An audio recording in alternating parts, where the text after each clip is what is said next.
Hi! Nako. Guys, meron ako i-share sa inyo. Talagang um, anong tawag? Napaka-sad. No? Sobra. Kasi meron ako naging kumpare na sa pagbablog ko. And biglaan, yung parang na heart attack siya. No? And sabi, nakatanggap ako ng text from his wife, no, na yun, kumari ko. Pero kasi wala kaming wala kaming chat, no. So siguro hinanap niya yung aking account, tapos nung nag-chat siya doon, sabi niya nga na wala na daw si kumpare dahil daw heart attack, ganyan. Sabi niya kasi siguro naman parang kasi inabuso daw yung katawan niyo. It means walang control sa pag-iinom, sa pagkain, na matataba, siguro ganun.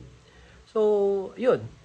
And then today naman, pumunta ako doon sa lupa. Sa lupa ako sa may Buso-Buso na yung pinagbilhan ko ba. Ganun din ang nangyari nung December 4 lang na nakita na lang na nakadapa, nakahawak ata sa heart yung si Kuya Ting, ang tawag namin doon. So, ayun, alam mo ba, yung hindi mo talaga alam yung buhay mo kung kailan matatapos, kung kailan ka dito sa mundong ibabaw.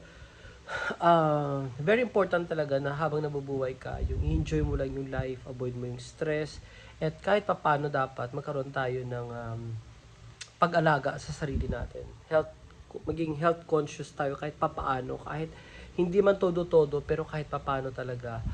May times talaga dapat tayo ng marunong tayo kumain lang ng konti, tumikim lang, pero yung sobra, so maganda siguro kumain tayo ng maraming gulay.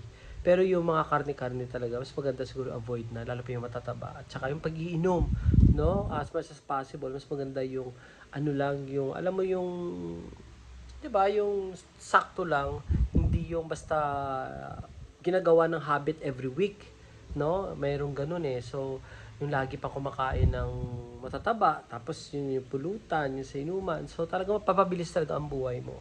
So, yun, gusto ko lang share na talagang hindi natin alam kung kailan tayo mawawala sa mundo, pero kung meron tayong extra care, no, para sa sarili natin, eh medyo kahit paano siguro ma-avoid natin yung mga ganyang pangyayari, no. Kaya ingat-ingat tayo sa lahat nating ginagawa. So, yun guys, God bless everyone, and yun, bigyan natin ng mahalin natin yung ating sarili. Okay?